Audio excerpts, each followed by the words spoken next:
Hello lovely people, I'm Catherine and welcome to Slow Journaling. I'm going to just go on from where I stopped really. I haven't done anything since I was last with you. Here's the state of my basket. Fred thinks it's his basket now because I put this bit of woolly blanket on the top. You see it's all skewiff where he's been sleeping on it. So I'm just going to get this out and have a little look. Just make a bit of room over there for that. Yeah, it's well and truly squashed. So I'm just going to go on really with the pages and attaching them together, which is why I've called this episode Connecting, because I'm connecting things together, but also there are kind of connections going on a little bit in my brain about my theme of bravery and so on. So I'll just put that to one side.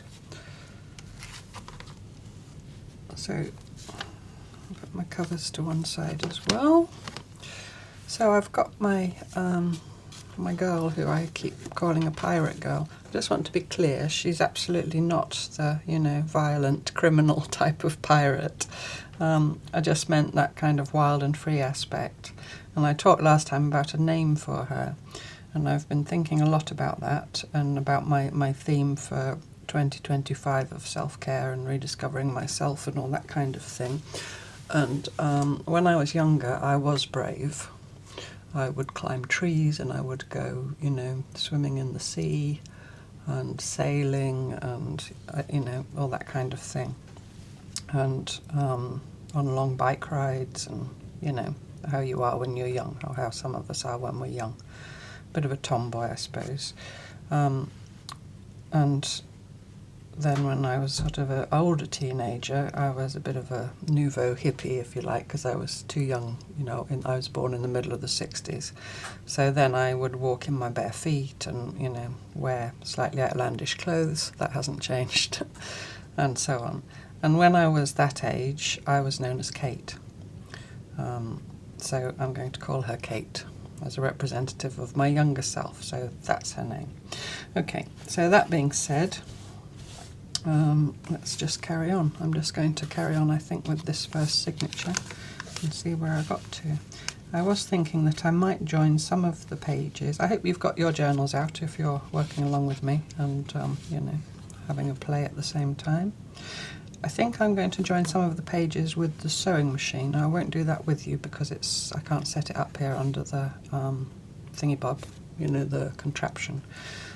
Just because, not for speed, absolutely not for speed, but just because it gives a different look. I like to use quite a big sort of messy zigzag stitch through paper. So I'll sort of have a look and decide which ones I want to give that treatment to, and then I'll stop and do that and then come back and show you. So I've got this bit of eco print to attach here. So I'm thinking if I stitch that with a sewing machine, it's also good for making pockets. If I stitch it kind of here and here, then I'll have a pocket here. I could do the pocket that way, but it's quite hard when it's in a book to then get things in and out of it. Or I could turn it and do it like that, or I could tear it smaller. Maybe I'll tear it smaller. Where's my ruler? So it's got a lovely edge here already, a torn edge. So I don't mind if it sticks out a bit past the page, but I'm going to try and endeavour to tear a little strip off the other side. And I found the easiest way to tear off little bits. Actually, that's a nice edge as well. You get so precious over a little bit of paper, don't you? Yeah, it's going to have to go. Maybe I'll tear this edge. This video is going to be an hour of me deciding which edge to tear off a bit of paper. I'm going to tear some off this side and stop, procrastinating. I've been coffee dyeing paper this morning as well, so my hands are covered in coffee and gunk. So I find if you want to tear a little strip, it's easier to put the little bit under the ruler and really press down better against a firm surface than my woolly blanket. And then tear, rather than trying to pick away at a little strip. So that can go in my collage basket. Now let's see how wide I want it. Maybe sort of just over half the page. I don't know what I'm going to put in it yet. What I could do actually then, instead of tearing it to width, is just fold it here. So I'll put my ruler along and fold against it. And then I can fold that there like that. Fred's coming now, wondering why his basket's... No, that's not your basket anymore, is it? You won't want to sleep on that. That's nothing but pens and things in my other tray. So then if I stitch here and here, then I'll have a pocket here. And that stitching will then be here and here. So I'll also have a little tuck spot here. So I'll do that with the sewing machine. So I'll put that clip on it, and I'll go and do that if I see if there's any more sewing. These layers of cloth, I've got 1, 2, 3 layers of cloth. Those I am going to hand stitch. So I'm going to do that now. So I'll turn that sideways so I remember where they go. And I'm just going to put some hand stitching down through there. Oh, I've got my pin cushion and my snippies and some thread. I'm just going to pull out of my orts something, maybe this gold. Why not? 2 strands probably. So I did a little video a week or so ago about my projects for 2025, and this being one of them. And there I also talked about what kind of journal this is, because I've been calling it an art journal. And I know that means different things to different people. So if you didn't watch that little explainer video about, preparing for next year's projects, for me, an art journal is a journal that is a piece of art in itself. It's not, a journal that I'm not making this journal and then working in it. Making it is working in it at the same time, if that makes any sense. It's just the process that I like.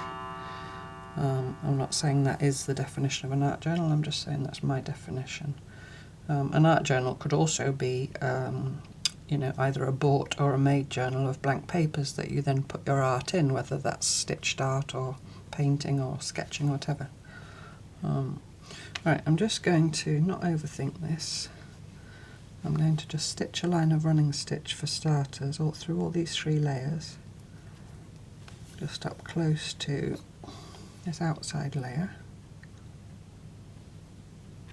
And if you remember back to when I assembled this, I made sure that the crease that I'm going to bind through is this background piece of cloth, and that there's a gap of about 1/4 inch before the other bits start. That makes sense to you? So I got a knot already, because I don't want this bulk of all these extra layers to interfere in the binding. So I'm just going to do some running stitches just along this edge. So it is, whilst we're being mindful and enjoying the process and all that, there are little things we do have to bear in mind about technicalities and construction. He is indeed sitting on, he's sitting on my new felt pad that Machtelt sent me. Machtelt, if you're watching, thank you so much. I have thanked her privately. One of those felt pads, that you can use for stitching on and ironing on apparently, but I don't think I'll be doing that to work on my desk, so you'll be seeing that in the future. But I just kept the consistency of my woolly blanket for this project. So yes, I'm just doing running stitch, and then once I've done this one line of running stitch, I'll then have a look and see if I want to do something else and what I want to do.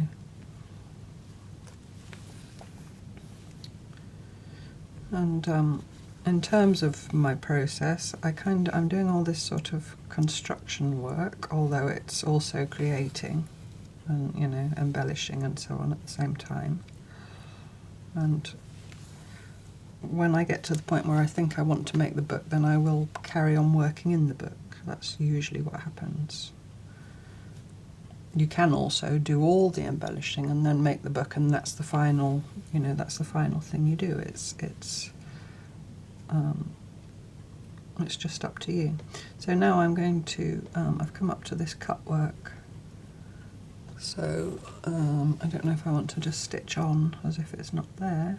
Well, I'm going to come up in that space and then stitch over into the, like so. And on my loose threads, sometimes I finish them off and other times I leave them hanging to put a little bead or something on. I just see how I feel. And before I disconnect my thread, the theme bin connection, I'm going to have a look at the other side. So I've got the back of this cloth, which is reasonably interesting. Just wondering now if I turn that,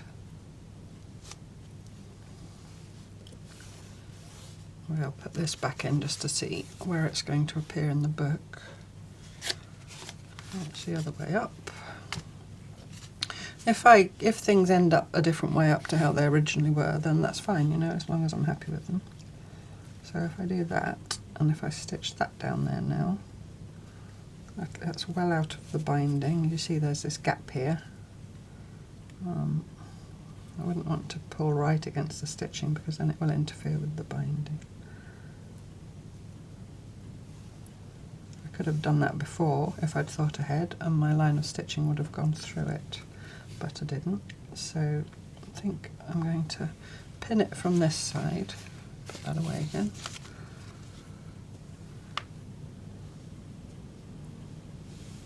I could even double fold it, but then it would be super thick. I'll see. We'll try it. Don't know till we try.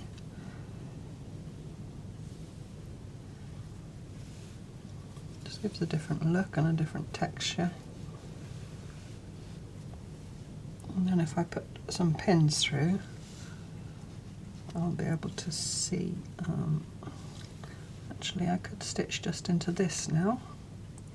If that's with layers, then you've got choices of. So I'm just going to stitch, I think, into only this bit of cloth. So I'm just going to put some pins. And this is why it's slow journaling. There's all this just on one little junction, one little connection.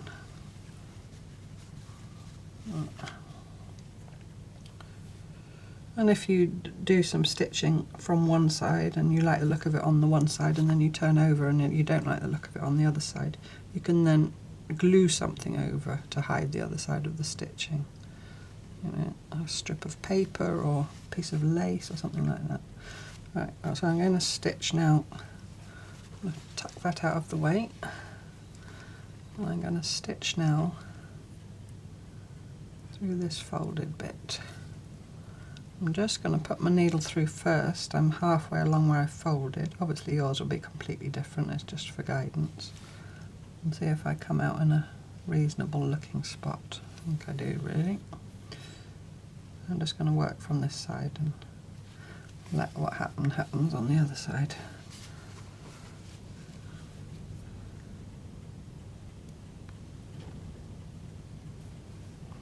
So again, just running stitches going back down. Okay, so I've stitched all the way down that fold. I'm going to finish this off because I'm at the bottom of my page.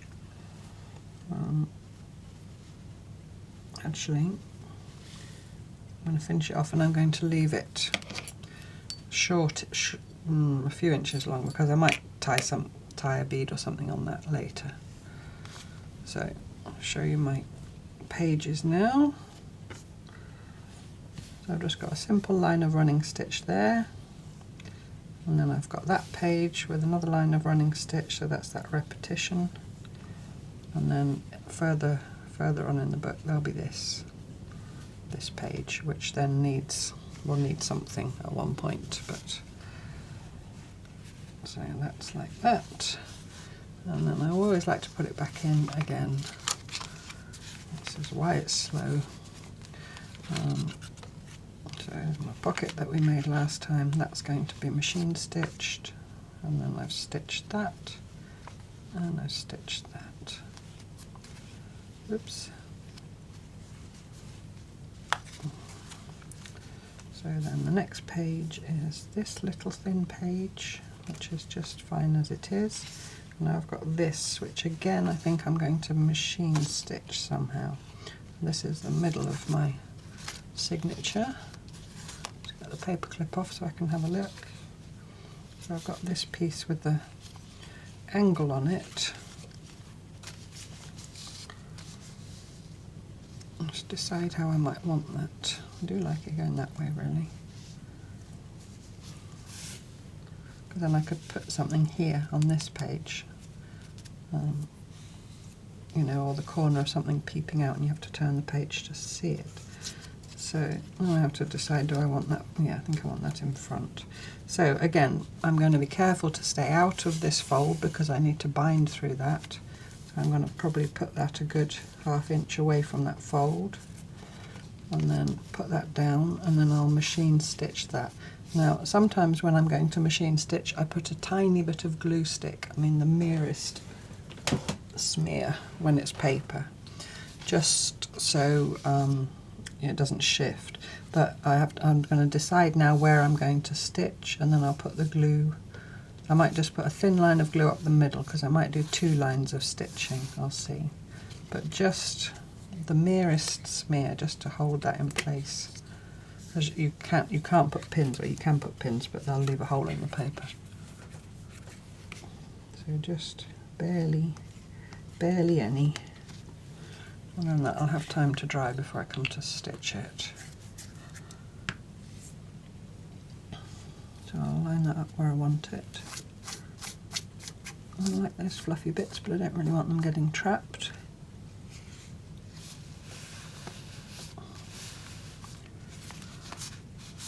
And then I'll put the paper clip back on, hopefully to hold that while it dries.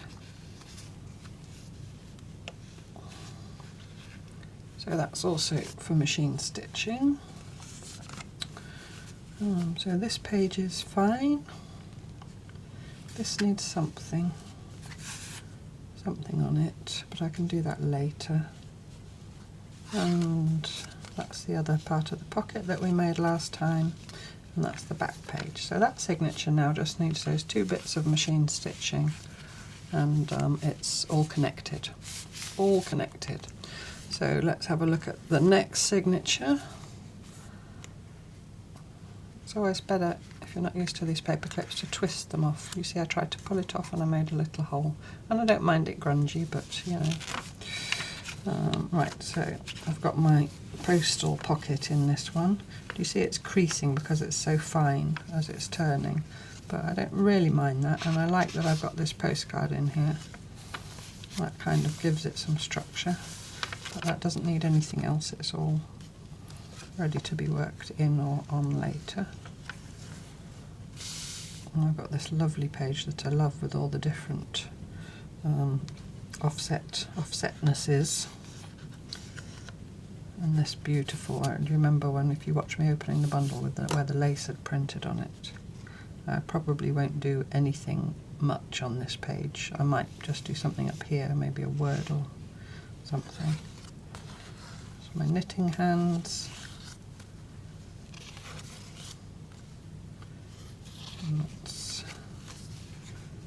So there we go. So that's the middle, and so I've got this little piece in the middle here.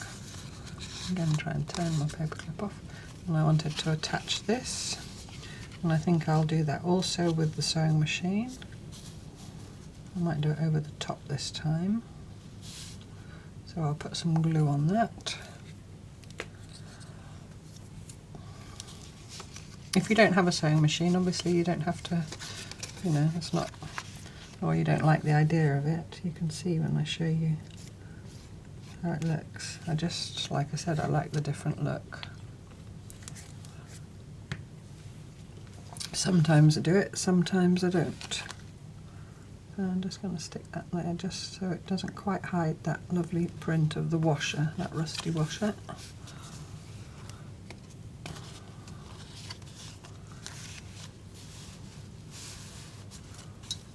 Put the clip back on it.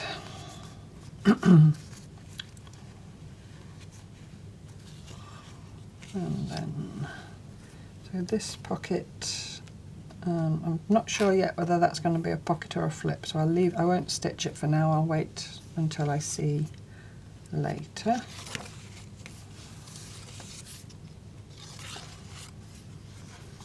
This again, I don't mind the back of this, but I would like it to have something on, but again I can do that later. I'm focusing on connections for now. So that has just got that one in the middle that needs some machine sewing. And there will be hand stitching and there'll be all kinds of other stuff going on. I'll put that there with that one. So now the third signature. And in terms of deciding on the width of the spine, I don't decide that until I know how fat my signatures are going to get. And that's a lesson I've learned.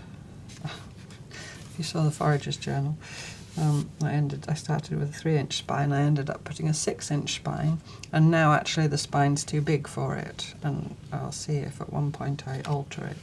I made the spine so big because I planned to add to it, but I don't live there anymore, so it doesn't feel right. Okay, so so if you want to make your book before we've got to that, just ask me if you want me to show you about the spine before I get there.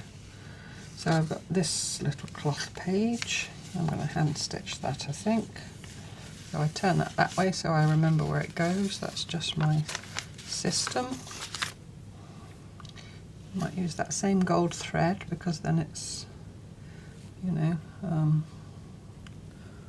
unity in the design. Making your eyes then making connections as you go through the book. Oh, I've seen that before. But this time I might do my little stick stitches rather than running stitch. So the same thread but a different stitch. I can get my threads off. There we go.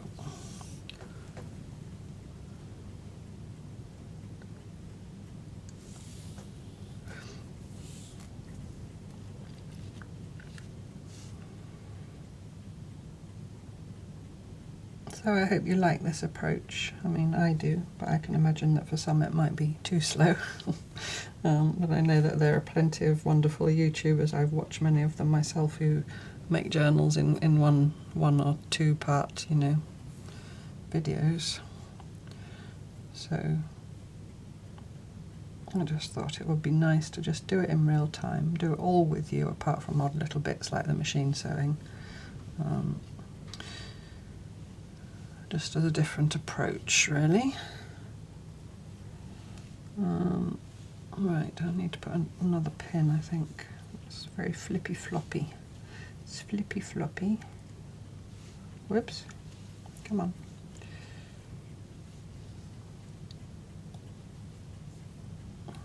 Let's put one more pin in the middle.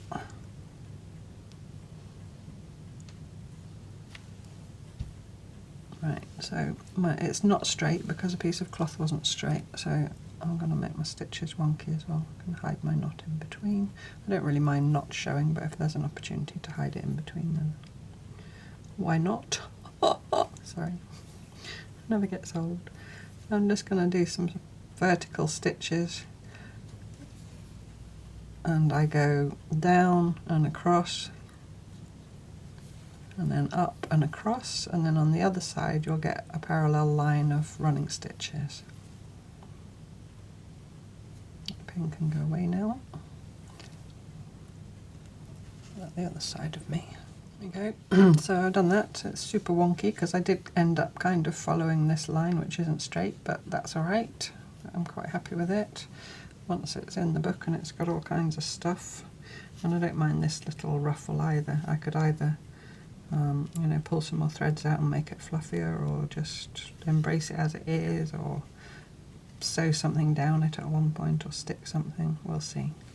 But for now I'll just leave it as it is. A couple of back stitches, and this again has fallen at the bottom of my page. I should have started at the bottom and worked up if I wanted the dangle to come down. So I'll just cut it off longish. Let's have another look.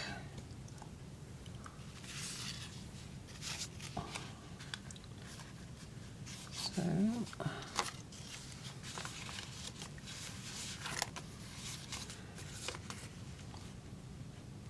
I just think it's so lovely when you've got paper, eco print, and then suddenly you've got cloth and it's eco print, so there's a relation, a connection. Let's keep using the word of the week. There's a connection between the two pieces, but the material that they're made of is different. Okay, so here we've got another little piece. Again, I think that wants hand stitching because it's cloth to cloth. I do sometimes stitch cloth to paper and paper to paper even.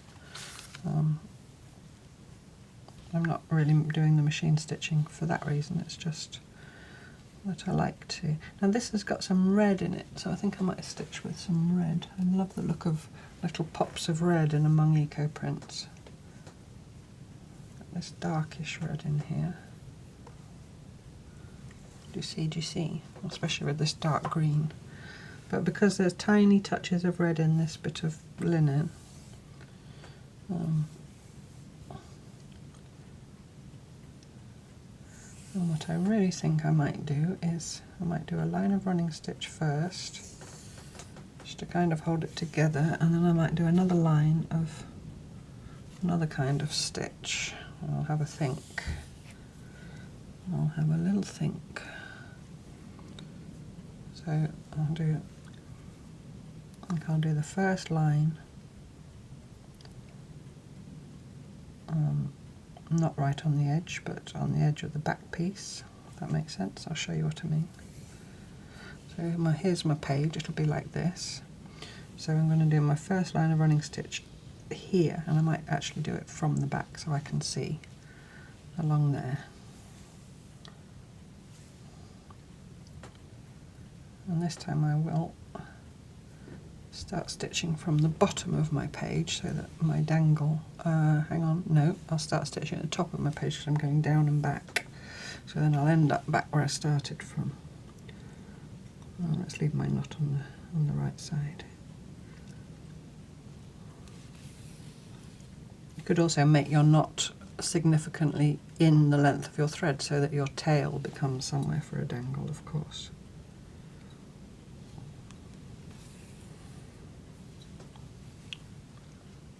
Pin out.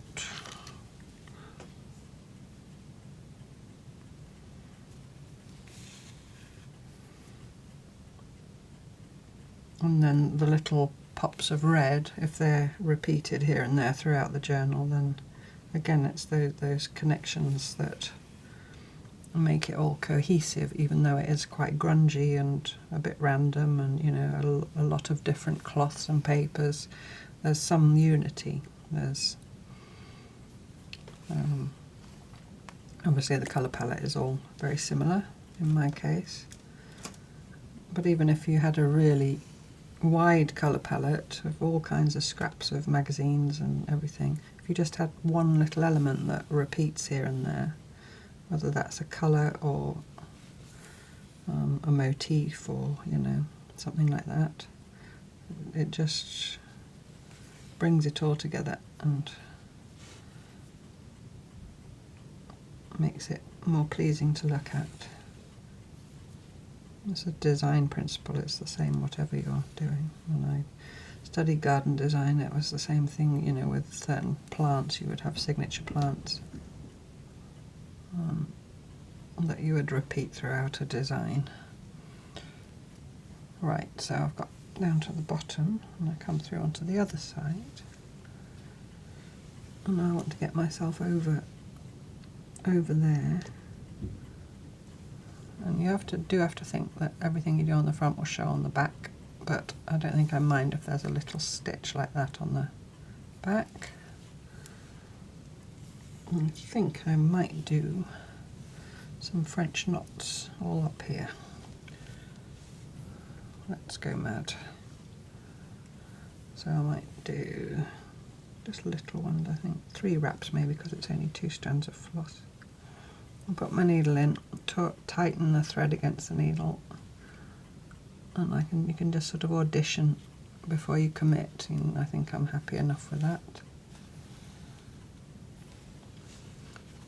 if you don't know how to do French knots, now obviously on the back I'm going to get, when I jump up to where I want to make my next knot, I'm going to get a long stitch, or the stitch the length of the space, so just aware of that.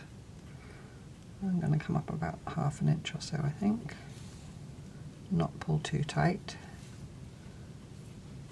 It's just how neat you want to be, really. So you get hold of your thread where it's coming out of the cloth, and then you wrap it around your needle however many times, in my case 3, 1, 2, 3, and you put the point of your needle back in just next to where you came out, and then you tension slightly, not tight but snug, the thread, you know, just next to the wraps, and then you hold it with your thumb and you pull through, and you don't let go until the last minute, and you snag your frayed edge in it. There we go. And that's how you do a French knot, just in case there might be some new people here that haven't been following the stitch along and don't know how to do French knots.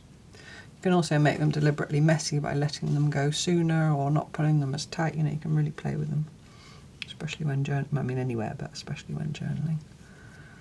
But I'm going to do them neatish. Ouch, stabbed myself. So I'm going to do a whole row of those going all the way up to the top. Okay, so that's my little line of French knots, a bit wonky, but I'm very happy with the way the red looks against that dark green. And I've got my tail at the top of my page, so I'm going to take a little back stitch just to anchor my knot. Maybe two, and then I'm going to come through, I think, actually. I'm going to come back through to the front of the page and leave that hanging. So then I can put a dangle on that if I like. So I really love that little page. Little wonky page. See how wonky it is? So let's put it back where it belongs.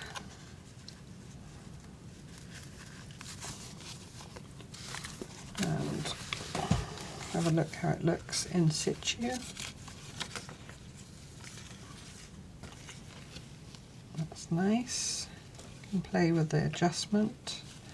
I can see 3 of my little knots and 3 of my little running stitches there.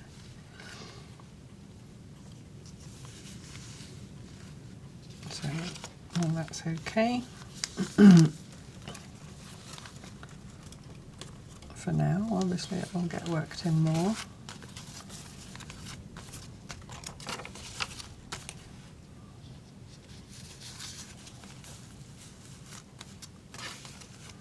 Yeah, so I'm happy with all that. So I've just got that little bit of machine stitching to do.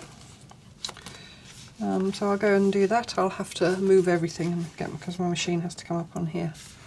So I'll go and do that, and then I'll be back and I've done my machine sewing, so I'll just show you. So this is my first signature. So here you see I had the red hand stitching on the forage pocket, so I've used red stitching on the sewing machine. So again, it's those connections. So it's hand stitching and machine stitching, 2 different things, but both red, so that brings them together. So I didn't need to stitch down there because that's a fold, but I just did it, you know, for the unity of the design, as it were. So I've got my pocket there. I just find that machine stitching around a pocket is super sturdy. And then there, am I in the middle, more or less? And there I've got a little tuck spot, I believe is the technical term, that we did together. And here again I did just 1 line of zigzag to stitch that bit of cloth to there. I like the way that looks now. My tails, I just pull the bobbin thread through to the same side as the top thread, leave them long, and then just tie a double knot in them. I just prefer that when stitching paper than going backwards and forwards or something like that, because it weakens the paper and it'll just pull out.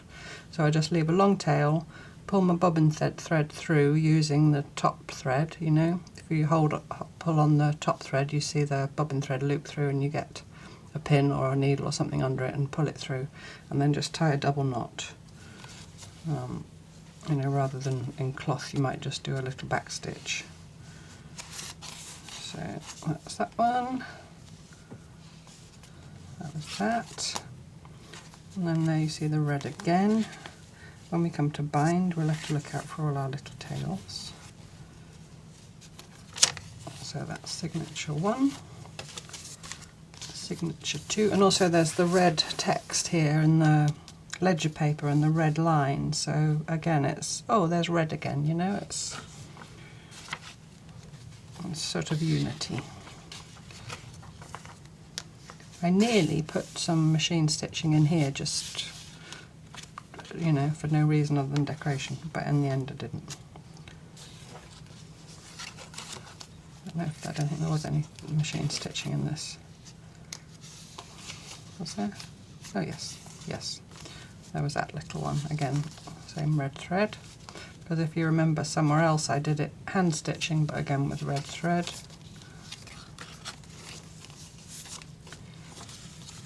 That was that for that one. Oops. Make sure I get all of it. And again the red pops up. And then the final one, don't know how to put a pin back on it. Not a pin, a paper clip. There wasn't any in here, no, but that's the red hand stitching, so that kind of has a connection with the other. So that's it. So, well, that's not it. Everything's joined, all the pages are now attached to each other and connected and joined and so on. So I think we can just take a little bit more time and just maybe start adding some little bits and bobs just to kind of cement my theme of bravery and Kate the pirate girl, Kate the, you know, the brave, Kate the Brave. Let's just call her Kate the Brave and drop the pirate. So I've got a few pictures and things here. I've got these lovely stamps that Helen sent me, thank you so much Helen, of Alice in Wonderland, 13p, those were the days. There's a postmark on it but I can't read the date. Anyway, stamps are way more than 13p these days. So I thought I would, there's two there, so I thought I would include one of those, just because Alice is brave, and that's my theme. Going with the pirate theme a little bit, I've got this picture of a ship that I just tore out of a magazine. And there's a figure on it which you might, it's so indistinct, but you might imagine that it's a woman. If I say it's a woman, it's a woman, and I just love the colours of it, you know, it goes. I've got these other pictures of ships that I might not use, I might just use that one, but I've got them here anyway. You can always grunge them up, or coffee dye them, or ink them, or, you know, generally do things to them. Or you can also do this, I'll show you quickly. If you've got, these aren't super glossy, if you have something from a magazine, have I got something here from a magazine that's super glossy? Not really. I'll just imagine these are, you know those super glossy pictures you get in magazines? You need to really be on a hard surface. I'll use my book cover.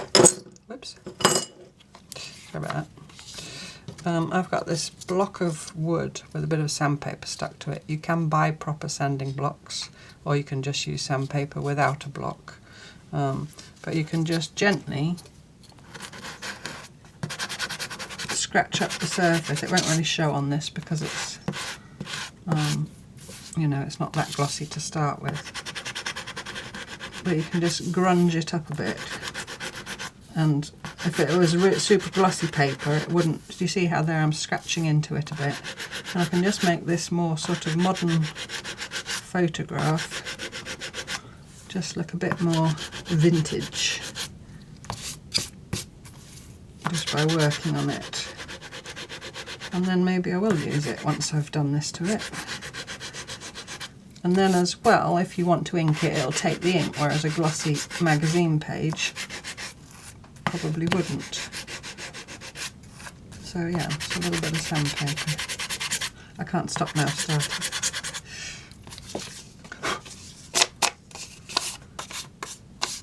So now if I ink it with my, and I did find a dauber, because I did put a little bit of water on my ink because it was super dry, and I found a little foamy dauber thing.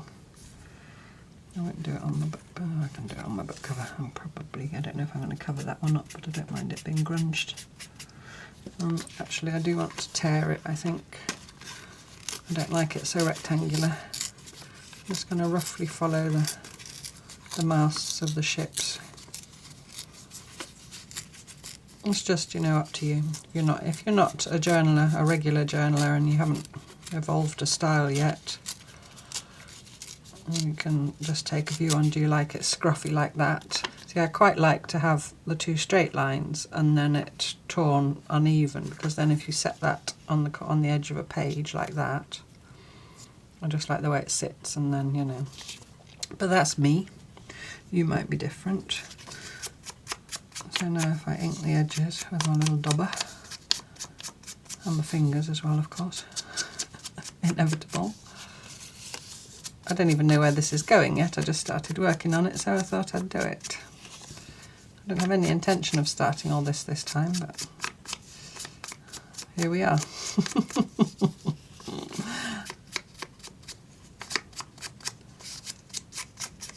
So you can ink as much or as little as you like, or not at all. And if you don't have inks, like I said, you could just, with a paintbrush, paint some coffee on, or I'm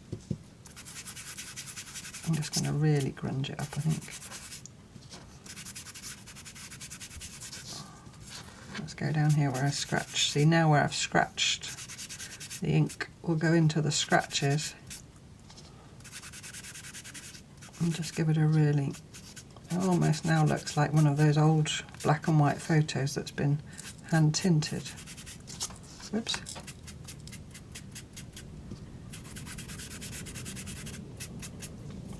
Maybe gone a bit overboard with the ink there, but there we go. I've got no water here, have I? Oh, I've got my water brush. I've got one of these plastic brush things that you can fill with water.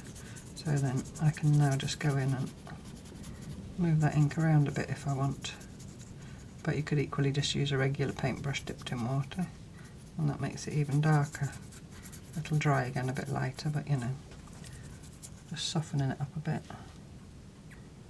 Don't want too much water on my paper. There we go.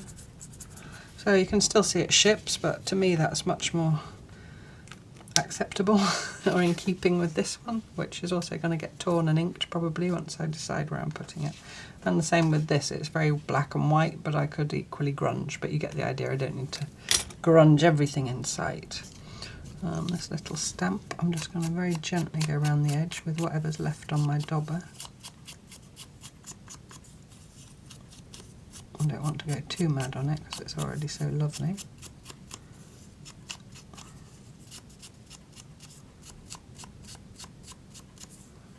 And do pig. And the other things I've got here, I've got my map, which is kind of about exploring, and you know, it's Vienna as we said, but the word Vienna's not on there anymore, so it's just a map. I've got feathers. I just love feathers, and I always think of the Emily Dickinson, you know, hope is the thing with feathers, which is kind of, oh look at the little dancing eggs. I had my sunset, but I'm not really sure about that for now. So I've got my tree. I've got my crying lady. I don't want the man in. But this is kind of the other side of bravery. It's not that she's not brave, it's obviously very brave to show emotion. And my little girl and my tree. So I'm not going to get everything in now. So I might try and find homes for my ships, my Alice, and my crying lady, and my map. And I'll leave the feather and the tree. And I've also got the words in this French dictionary for leaf and tree. So I'll leave those as well. So I'm going to just find homes for these, I think. Let's put that one away as well. So that's how I like to work. You know, if you're different, then you have it all around you, all over the place. I like to just limit myself all the time. Otherwise I get overwhelmed and I don't know which way is up anymore.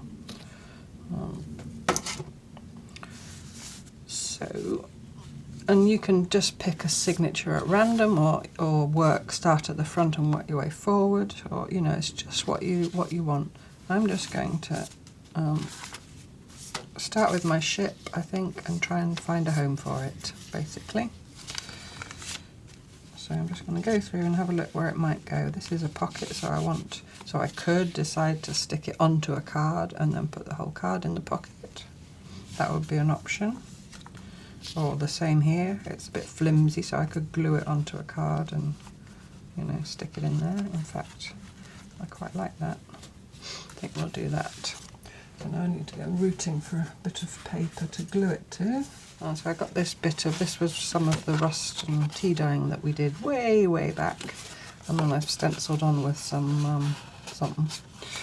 But I quite like this grungy bit here. So obviously if I make it as a loose card, you'll see both sides. So I'm just trying to have a look where I might want it. I think I'll just tear it down that fold to start with.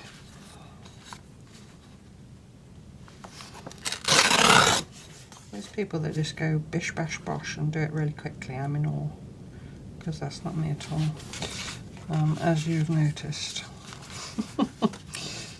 Yes, like that. I think we'll have it like that. Finally she made a decision. There's sort of a natural line there.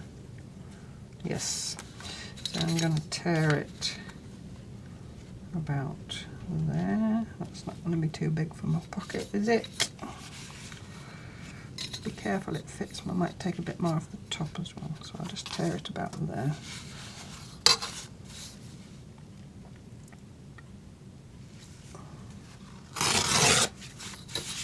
That's it. Just check it fits. Yeah, and it does. And I want to tear it a bit more off this side.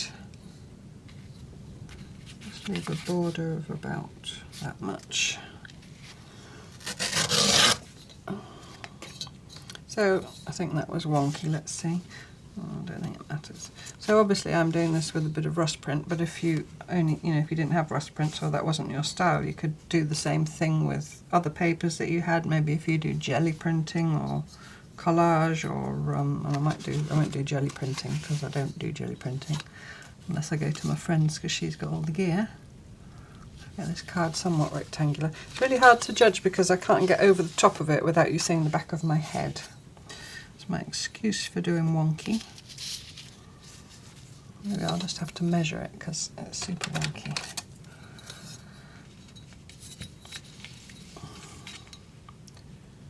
I don't really like measuring when I'm doing this, but it's either that or I'll show you the back of my head. Let's do 3.5.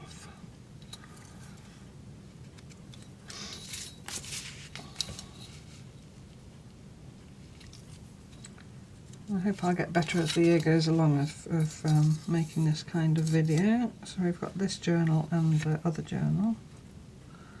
So you would hope so. That's now, see, that's completely under an angle now. Oh, come on, Catherine. Just tear the bit of cardboard and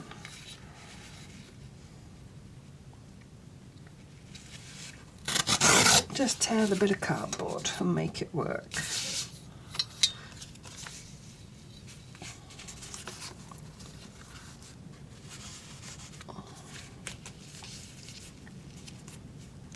I don't know if it is.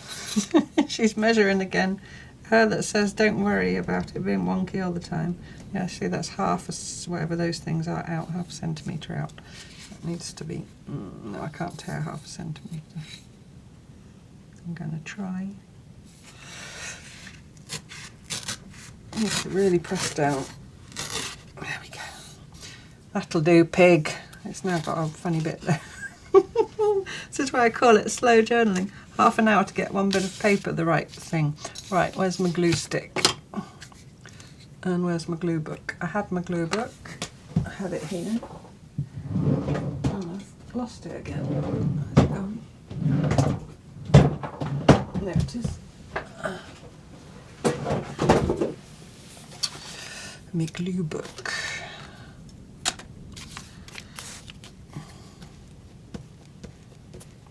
My ship stuck on. I just think it's nice to get some bits and bobs in there to build on. I just want to line that up somewhat with the And no, it's not really handy to be on this foamy, spongy surface, but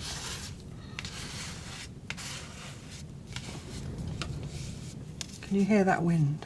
I'm actually filming this. It's 7th or 8th of December because I'm, getting ahead for Christmas, and it's Storm Dara going on at the moment outside. I hope everybody ends up okay after it's gone past. It's hitting Wales and the west of England the worst. So there's my little card, and probably that will have more work on it at one point.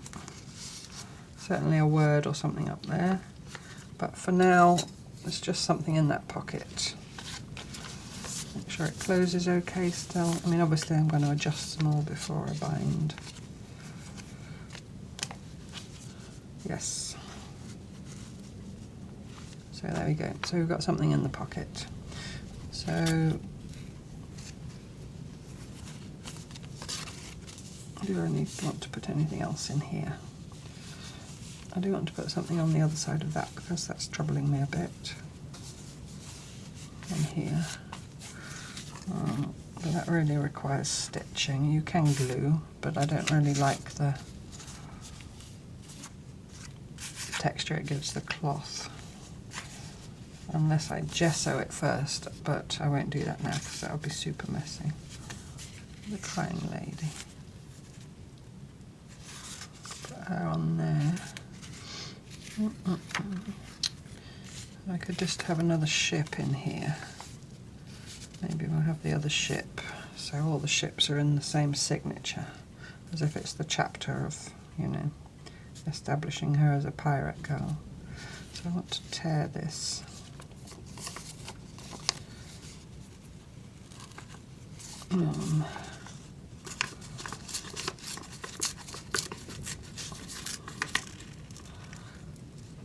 That's a nice bit for the collage.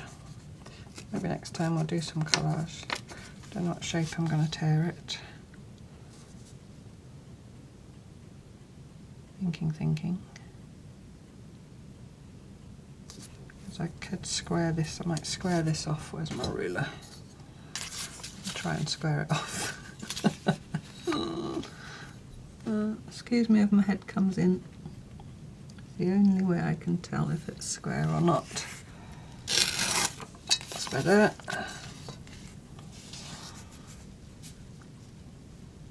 So I'm going to tear it somewhere along there now.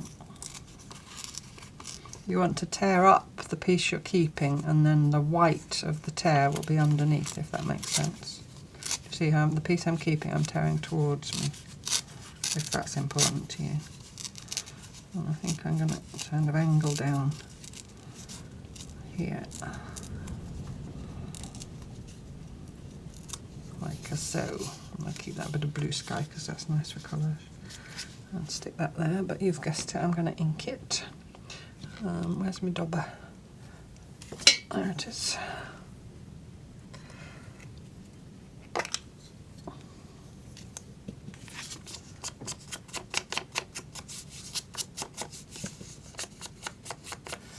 And I just like this way of, I've found these elements as a couple of weeks have gone by since last time.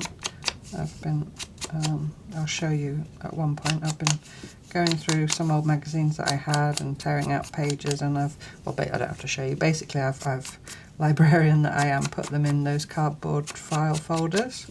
So I've got flowers, people, buildings, animals, butterflies. So they're mainly really intended for the mixed media journal, the Journal for All Seasons. That's why I've prepared all those, and I will show you in that series. But if you just, if you don't have this stuff already, you don't have to unless you want to go buying digital kits and things like that, or even printing things. You can find copyright-free photos if you want to print things off. But, if you can get old magazines, which I think nearly everybody can, I just think it's... Ow, bang my elbow. It's just, for me, it's just how I like to, it's just what I like to work with. And old books, I've also recently thrifted some. Turn the page, Catherine. If you have a glue book, this is just a not very special text block. I'm using as a glue book, and you can just turn the page and you've got a clean surface to glue on. If you don't cut up old books and you don't have loads of text blocks, you could use old, you know, store catalogues or anything like that.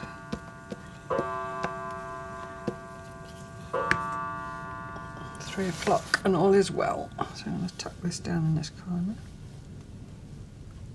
All the time making sure I don't put anything into that fold. That's the only thing about working in the signature before it's bound. You just have to always bear that in mind. So there we go, that's found a home. That page will have more work around it, but I like it there for now. We can come back to that. So that's signature 1. Signature 2. I almost think Alice wants to sit here. Look at that. She just sits there nicely. Well, that was easy. And that also, because this is the first page of the signature, that gives that some interest, and I can do more work here at one point, some words or something. So let's stick her down there, little Alice. I was in a production of Alice in Wonderland when I was at school. I was the Cheshire Cat, which was great fun. I think I've talked about it before. Because I had to pop up, because the Cheshire Cat can make himself invisible. I spent most of the production in a special nook in the middle of the stage, so I was able to watch the whole show from the back, you know, obviously, from behind and underneath. So I had a little den in there with sweeties and drinks and crisps and all kinds. I had to be quiet. I think I must have been about 12. And I seem to remember I was wearing grey woolly tights and a sort of leotard with fur sewn to it, fake fur, and ears, and obviously I had a long tail and whiskers drawn on, and I had to pop up and say things. Anyway, but there's me in the tree. Do you see? Do you see? The Cheshire Cat. So again, that's a connection, because that when I was the Cheshire Cat, I was Kate. That's what I was called. So Alice is brave, and yeah, I see. I've just made that connection. I chose these lovely stamps that Helen sent me because of Alice, and then I remembered the Cheshire Cat story. You know, that I played the Cheshire Cat, and there's the Cheshire Cat. So that's lovely. That's a lovely connection. Okay, so now we've got the crying woman. Maybe I'll put her on this postcard and hide her in this envelope. That seems appropriate. I don't really like this because it's modern. I wonder if I can get her to cover that up. Let's tear her out first. How do I want to tear her? I know I want to get the man off. Obviously you can fussy cut, and sometimes I do fussy cut. Depends on the look that you want. Get rid of him.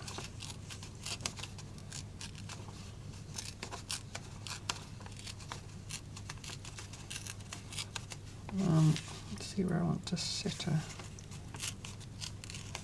I want to do the straight line thing again. I'm just obsessed with doing that at the moment, apparently.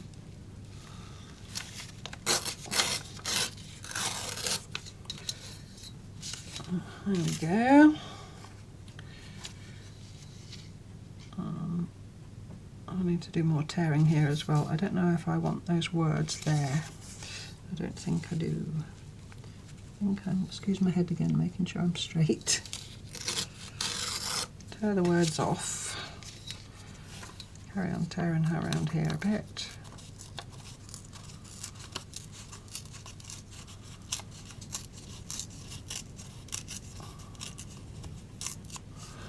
Right, so then she can, will she cover up all that? Ooh, nearly. Just. Well, that was more luck than judgment. I'll bring her over a bit. She'll have to go there. Or down a bit. Or I could stick something else over there as well, I suppose.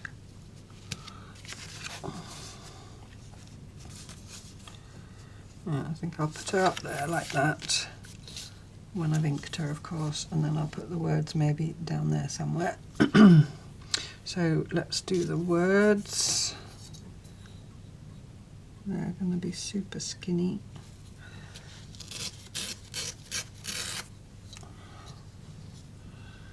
I'm just going to tear that like that. and get my ink.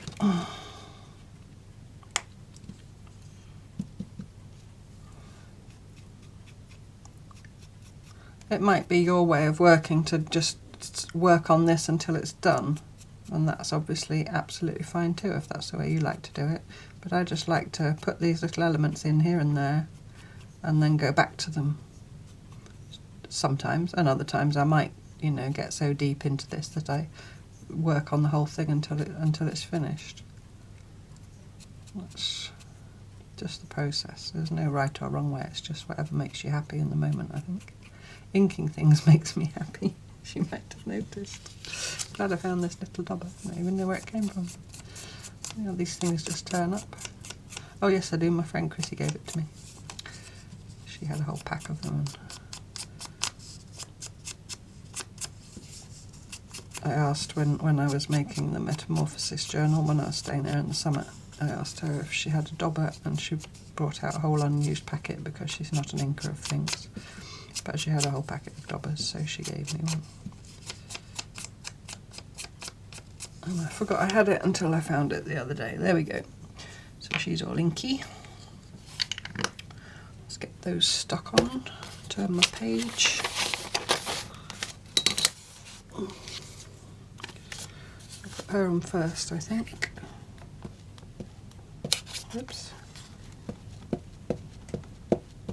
The other thing for me as well, if I end up working on a whole page, and you'll see this when you see part 2 of the Create Journal for All Seasons.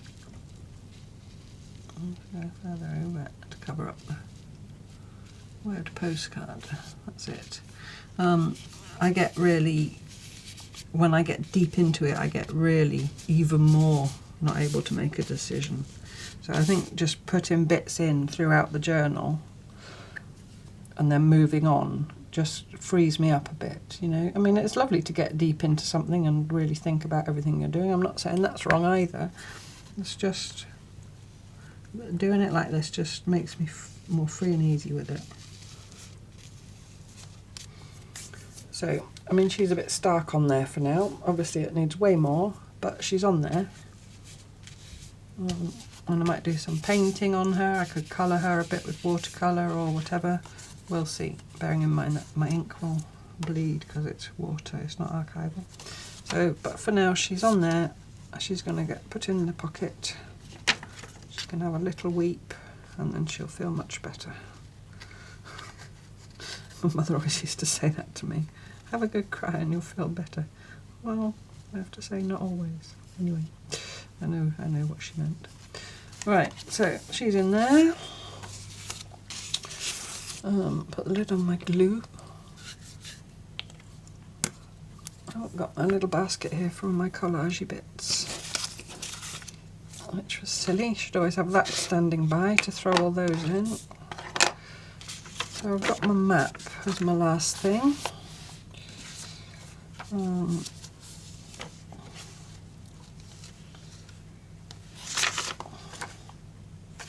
It's quite big. Obviously it can be torn or cut down in some way. I could bind it in as a page, or I could put it in the middle, which would mean rearranging. I quite like it bound in as a page because there's nothing very special on there, it's just an old sketchbook of mine. And I got it the right way up. Does it matter? Just seems to want to go on there, doesn't it? Shall we just do that? Of course it needs inking.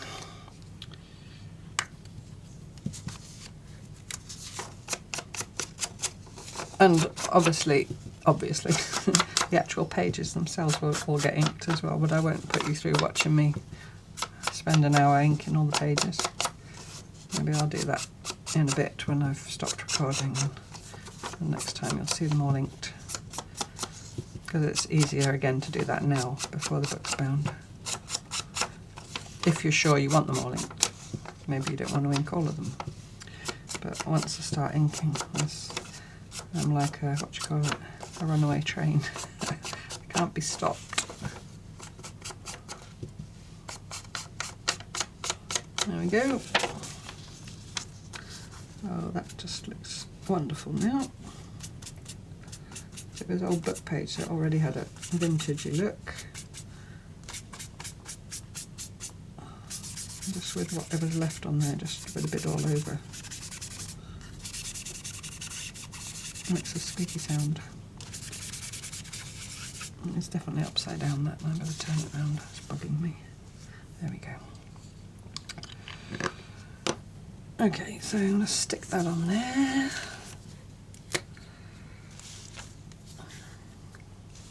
I'll just use the page it's going on as a surface. Should be alright. Should get away with that. And I'm just using glue stick. I could use PVA if I wanted to. I just think with old book page it's a good idea to not get them too wet. If the glue stick does the job, then. But at the same time, I do like things to be stuck when I want them to be stuck. I could, of course, glue it, let it dry, and then go and stitch around the edge. I'll just line this up somewhat centrally. Just use my head if it comes in. And I usually do the bone foldy thing when I remember. If you're worried about messing up your, you know, your image, especially if you've used wet glue, you can just put a bit of scrap paper over the top just to protect it.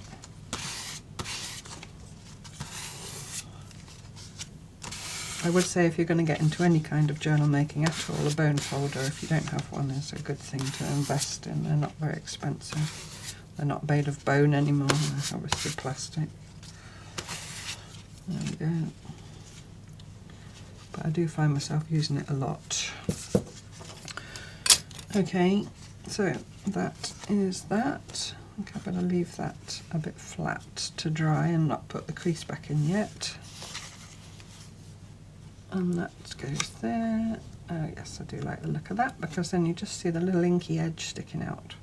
So I think, folks, people, I'll leave that like that. I think that's it for this time.